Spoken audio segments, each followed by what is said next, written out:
عمران خان کو ریلیف ملنا شروع ہو چکا ہے۔ آزادی مارچ کا پرچہ سے جو سیشن کورٹ میں تھا اسلام آباد کا، وہاں سے عمران خان بری، 3 اور مقدمات سے بری، ایک اور مقدمے سے بری۔ امت مسلمہ کے لیڈر ایک کے اوپر ایک کو شہید کر دیا، دوسرے کو جیل میں۔ سب سے پہلے لاکھوں کروڑوں درود آپ صلی اللہ علیہ وآلہ وسلم اور آپ صلی اللہ علیہ وآلہ وسلم کی آل پاک پر۔ اچھا دوستو، میں آپ کے سامنے عمران خان کے کیسز کی بات کر رہا ہوں۔ عمران خان کو آج کل 5 مقدمات سے جو ہے وہ 4 سے بری کر دیا گیا ہے، 1 سے ضمانت دی گئی ہے۔ اس سے پہلے میں آپ سے بات کروں گا، امت مسلمہ کا جو لیڈر، ایران کا صدر شہید کر دیا گیا، اس کے پیچھے اسرائیل کی مذموم سازش ہے، اور اس کو کس طرح سے شہید کیا گیا، یہ میرے پاس رپورٹ آئی ہے جو میں آپ کے ساتھ شیئر کرنا چاہتا ہوں۔ سب سے پہلے انہوں نے چیک کیا، تاڑ میں تھے کہ جناب یہ 4-5 اہم لوگ جو شخصیات ہیں یہ کس ٹائم پہ اکٹھے ہوتے ہیں، مختلف جگہ پہ ٹاسک دیے ہوئے تھے۔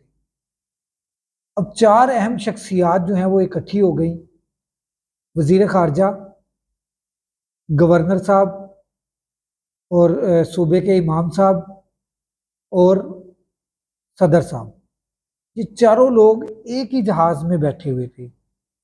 اس چیز کا فائدہ اٹھاتے ہوئے اسرائیل کی طرف سے لیزر کے ساتھ اٹیک کیا گیا ہیلی کاپٹر کے اوپر، اور جیسے ہی وہ اٹیک ہوا اور اس اٹیک کے بعد جہاز تباہ ہو گیا، ہیلی کاپٹر تباہ ہو گیا۔ یہ چاروں شخصیات ایک ہیلی کاپٹر میں کس نے بٹھائیں؟ سب کو پتا تھا کہ کچھ بھی کسی بھی ٹائم کچھ بھی ہو سکتا ہے، تو یہ کون تھا جس نے یہ چاروں شخصیات کو ایک ہیلی کاپٹر کے اندر بٹھا دیا؟ یہ ایران کا چھوٹا نقصان نہیں ہوا، یہ ایران کا بہت بڑا نقصان ہوا ہے۔ یہ آگے چل کے ایران کو بھی سمجھ آ جائے گی، اور اسرائیل اس چیز کے اوپر جتنے خوشیاں منا رہا ہے یہ بھی آپ سب کو پتہ ہے، اور مزید آگے چل کے آپ کو پتہ چل جائے گا کہ اسرائیل کیوں خوشیاں منا رہا ہے۔ یہ سارے معاملات امت مسلمہ کے 2 لیڈر نکلے، ایک آج مر چکا ہے، دوسرا کال کوٹری میں پڑا ہے۔ جو کال کوٹری میں پڑا ہوا ہے اس کے اوپر بھی اٹیک ہوا تھا، اللہ تبارک تعالیٰ نے اس کو نئی زندگی دی ہے۔ اب جو اٹیک کال کوٹری میں پڑا ہوا ہے، اب اس کی حفاظت امت مسلمہ کی ذمہ داری ہے کہ اپنے اس لیڈر کی حفاظت کرنی۔ اس کو بظاہر ریلیف دیا جا رہا ہے کہ 3 کیسز 9 مئی کے تھے جن میں اس کو بری کر دیا گیا۔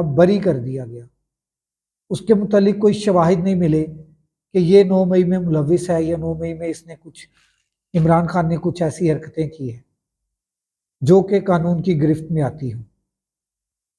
کوئی شواہد نہیں ملے، یہ عدالت نے لکھا اس میں کہ شواہد نہ ملنے کی وجہ سے عمران خان کو 9 مئی کے 3 مقدمات سے بری کیا جاتا ہے۔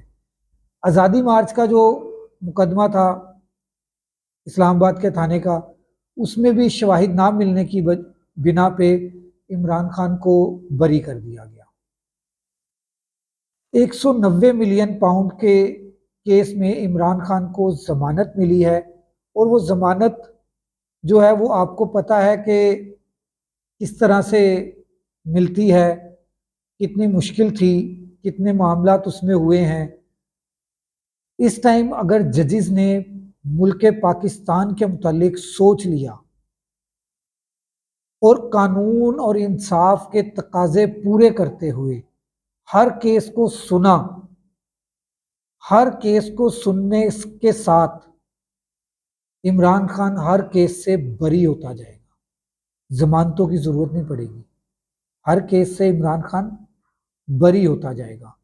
اور عمران خان کو بری کروانا امت مسلمہ کے لیے بہت ضروری ہے، کیونکہ پوری دنیا میں صرف 2 ہی لیڈر ہیں جنہوں نے حق اور سچ کی آواز اٹھائی تھی۔ ایک ایران کے صدر نے اٹھائی تھی اور دوسرا پاکستان کے سابقہ وزیر اعظم محترم عمران خان صاحب نے اٹھائی تھی۔ دیکھ اللہ تبارک تعالیٰ پاکستان کے حالات کے اوپر رحم فرمائے، پاکستانیوں کو اللہ تعالیٰ آسانیاں پیدا فرمائے۔ اگلے ولاگ تک راشد اقبال قادری کو اجازت دیجیے۔ اللہ حافظ۔